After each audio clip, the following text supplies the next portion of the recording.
I have another question for you. Why don't you want me to be a Jew, or do you? I don't care. Yeah, so why? Why? Because I want you to be Catholic, obviously. Right, no, yeah. and by the way, I appreciate it. Yeah. Like, this is what I've always said to my Catholic friends, my Protestant friends. Yeah. As long as you're coming at me with a book and not a sword, that's great. And they're not being annoying and exactly. just berating you or something like that. But I mean, even if you want to be annoying about it, that's fine. Like, you care enough about my soul that you want me to be saved. I appreciate it. Yeah. It's much appreciated, and we'll find out in the overtime period who is right and who is wrong. But so every faith basically wants you to be an adherent of their faith because they believe they have the truth. And if they have the truth, of course, everybody has to live with the truth. Don't live a lie. So therefore, throughout the ages, we've seen, and usually by force and coercion, which that becomes kind of questionable, if it's about truth or is it about power? Is it about control? Or is it about really caring about someone else's soul? Probably not caring about the others. It's more of bringing, power to your side of the camp and dominance to your side of the camp. But Judaism isn't like that. Let's hear some more. But why don't you? Because we talked about earlier about the only reason you should believe something is because it's true. Right. You presumably believe I believe falsehoods and you believe true things. So why shouldn't you encourage me to abandon some of my beliefs and adopt some of yours? Right. So doctrinally, what Judaism believes is that the commandments of Israel were only given to Israel. Okay. Meaning that the 7 Noahide commandments that I referred to earlier, those are incumbent on all of humanity because they're given to Noah, right, before the Jews actually arise as an independent family and people. And so those apply to everyone. So if you're not a member of the Judaic tribe, then those rules don't apply to you. So the 613 commandments that apply to me are boiled down to 7 for you. And so what that means is that if you want to join in to do those commandments, like, that's not required of you. Like, sure, you welcome if you want, but certainly Judaism doesn't feel the necessity to force to evangelize and to bring people because Judaism doesn't actually suggest being chosen doesn't mean being superior, right? I think this is one of the great misnomers of sort of history is that when the Jews say that they're a chosen people, what they mean is that they're better than everyone else. And it's like, no, in the same way that if I choose my oldest child to take out the trash, that doesn't mean that my oldest child is better. It means I need my oldest child to take out the trash. Like, that's not the same thing. Okay. And so the sort of idea that Jews are in their own minds superior to everybody else because it is incumbent on them to do that, that's obviously not how Jews think, especially because there are a bunch of commandments that are incumbent on men in Judaism that are not incumbent on women in Judaism. Does Judaism then believe that women are of lesser value than men? I mean, but apart from little laws, there must be like metaphysical things that you hold as true that you would like me to believe. Or at least you would like me. I don't mean to be confrontational, but you would clearly would want Christians to realize that Christ was not the Messiah, that he didn't write. Maybe you don't want that, or maybe it doesn't bother you. You don't care one way or the other. Right. The truth is, the Torah, although the 613 commandments are specifically for the Jewish people, as Ben said, but the Torah does speak to all of humanity. After all, it does begin with Genesis, with the creation. It does begin with Adam and Eve in the Garden of Eden.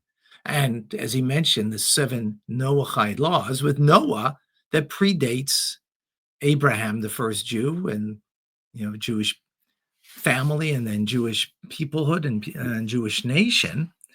But the Torah specifically does speak to all of humanity. And the difference is that we believe that everybody has a different function in God's world that we are all responsible for. So Jewish people are chosen.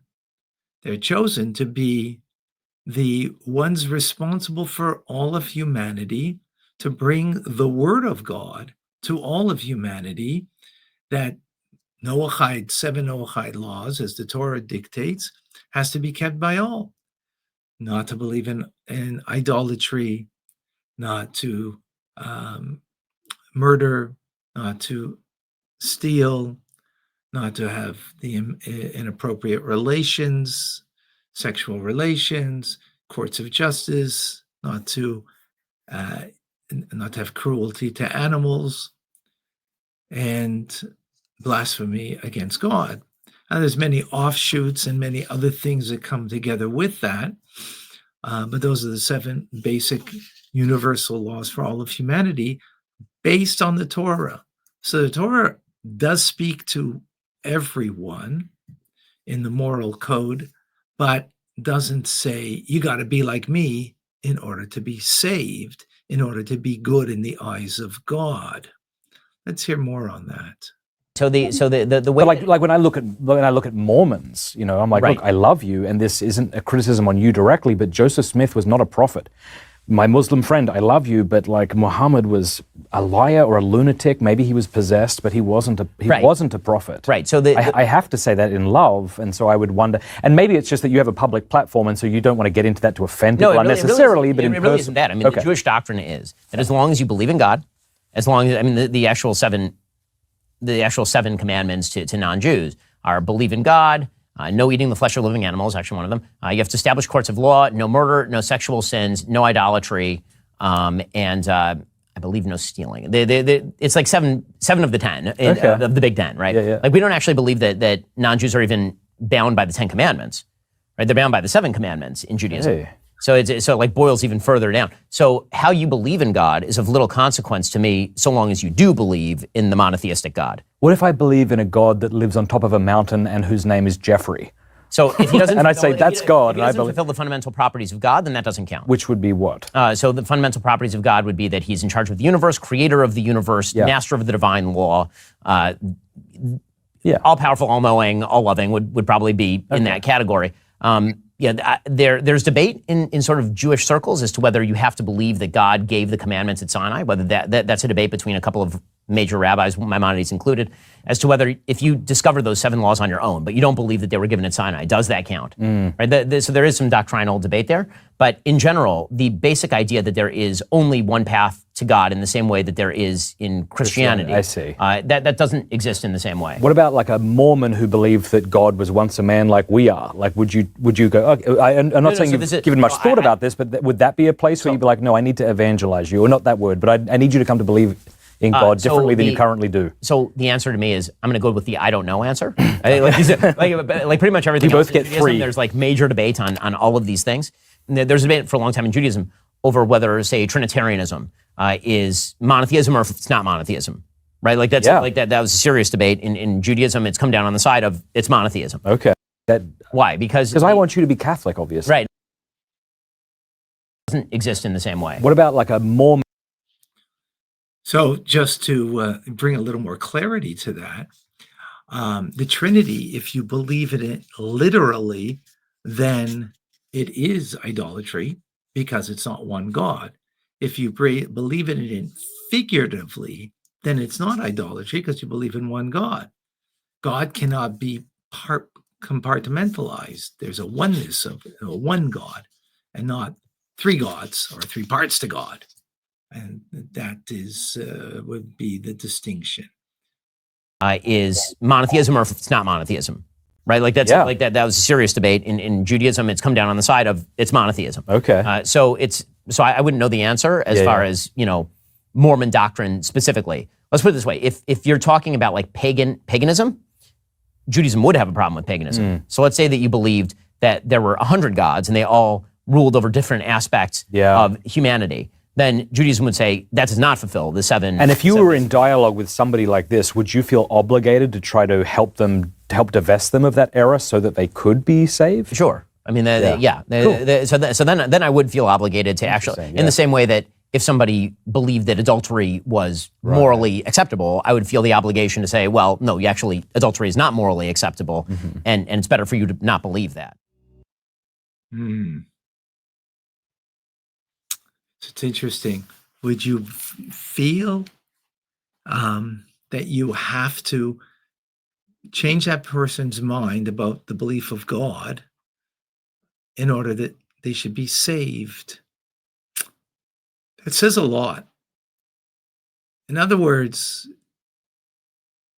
there isn't anything of intrinsic value of the morality, but it's what's going to happen to you. And you don't want that person. If you care about that person, you don't want any harm to come to them or to yourself for that, even more so.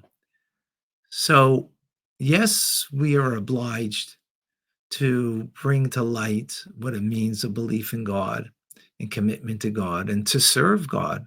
Absolutely. But it's not about save my soul. It's about fulfilling your purpose here in this world. And as a result, yes, that will be good for you after your time in this world. But let's make sure that we don't forget the main thing. Main thing is to be a moral, upstanding, divine person to fulfill what God needs from you in this world. That's the plan. And that we devote ourselves not for what my gain is, what I'll get out of this, but this is what I was created for. This is my purpose, is in serving God in this world and making this world a world of good, making this world a better place to live in by fulfilling for non-Jews 7 Noahide laws and Jewish people all 613 laws that are applicable today. It's a much more beautiful way to see your life. What are your thoughts?